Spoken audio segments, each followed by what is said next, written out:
छात्रों, आइए आज हम लोग राष्ट्रकवि मैथिली शरण गुप्त की संक्षिप्त जीवनी का अध्ययन करते हैं। तो आइए सबसे पहले उनके जन्म के समय में जानकारी लेते हैं। तो राष्ट्रकवि मैथिली शरण गुप्त का जन्म सन 1886 ईस्वी में उत्तर प्रदेश के झांसी जिले के चीरगांव नामक ग्राम में हुआ था। इनके पिता का नाम श्री रामचरण गुप्त था।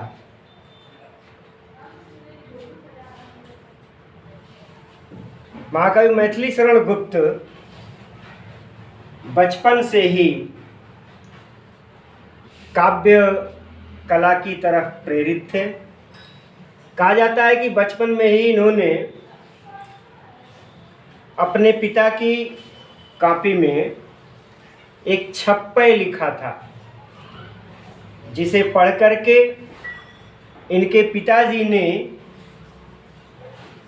इन्हें आशीर्वाद दिया कि तुम एक श्रेष्ठ कवि बनोगे। पिताजी के इस कथन को गुप्त जी ने सत्य सिद्ध कर दिया।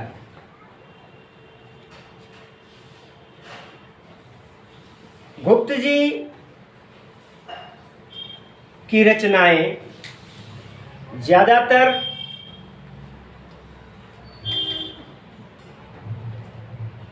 नारी हृदय और देश प्रेम पर आधारित है। देश प्रेम की इनकी रचनाएं उस समय के स्वातंत्र्य वीरों के लिए प्रेरणा का स्रोत बनी। इनकी मौलिक रचनाओं में साकेत राम काव्य परंपरा का मानस के बाद दूसरा स्तंभ है। साकेत में गुप्त जी ने मानस में उपेक्षित कैकेयी एवं उर्मिला का बड़ा ही हृदयस्पर्शी वर्णन किया है। यशोधरा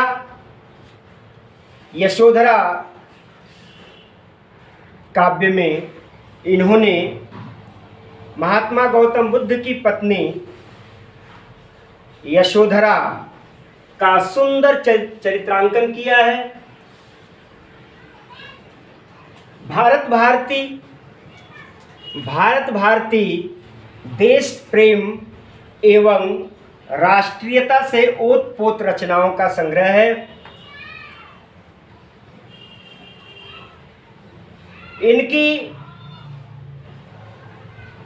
राष्ट्रीयता की भावना से प्रेरित रचना को कहा जाता है कि अंग्रेजों ने जब्त कर दिया था।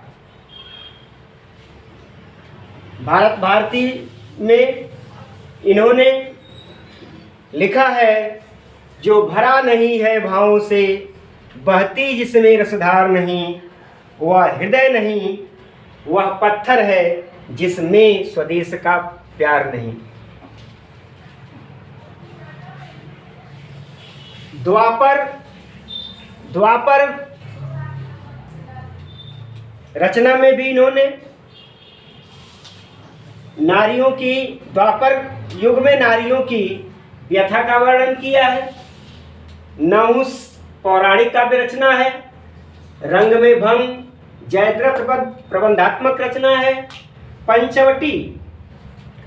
पंचवटी में प्रकृति का बड़ा ही मनोरम एवं रमणीक वर्णन किया गया है, और जिसमें लक्ष्मण जी के चरित्र का बड़ा ही उत्कर्ष दिखाया गया है। इसके आगे विष्णुप्रिया, झंकार, सिद्धराज, पृथ्वीपुत्र, अनघ, जय भारत आदि 40 मौलिक रचनाएं इनकी हैं। इसके अतिरिक्त गुप्त जी ने अनुदित रचनाएं भी की हैं, जिसमें प्लासी का युद्ध, मेघनाद वध, वृत्त संहार और 2 और रचनाएं हैं। गुप्त जी को साकेत महाकाव्य की रचना पर हिंदी साहित्य सम्मेलन द्वारा मंगला प्रसाद पारितोषिक मिला है। 1954 में इनको भारत सरकार द्वारा पद्म भूषण की उपाधि मिली।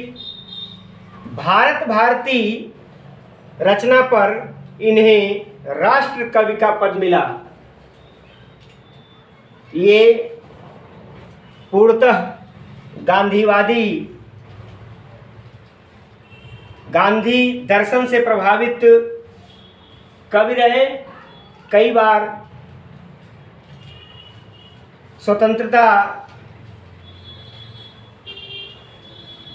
के लिए सभाओं में गांधी जी का अनुकरण करने के लिए इनको जेल भी जाना पड़ा। गुप्त जी की भाषा में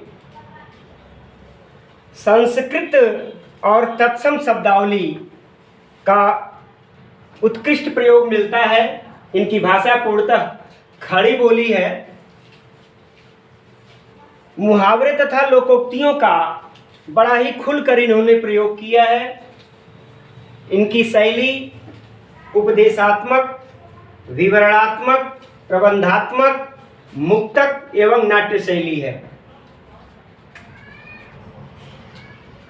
प्रबंधात्मक रचनाओं में साकेत, जयद्रथ वध इत्यादि है। यशोधरा में एक जगह यशोधरा से कवि कहलाता है, अगला जीवन हाय तुम्हारी यही कहानी, आंचल में है दूध और आंखों में पानी। इस तरह स्त्री दशा का इन्होंने चित्रण खूबसूरती से चित्रण किया है। यह राष्ट्र कवि, हमारे हिंदी का गौरव, सन 1964 ईस्वी में इस असार संसार का त्याग कर पारलौकिक सत्ता में विलीन हो गया। इस तरह महाकवि मैथिली शरण गुप्त की यह संक्षिप्त जीवनी रही। 3 और ध्यान देने की बात है कि यह कक्षा 12 के लिए और कक्षा 10 के लिए, दोनों कक्षाओं के लिए यह मैथिली शरण गुप्त की जीवनी आवश्यक है, अनिवार्य है।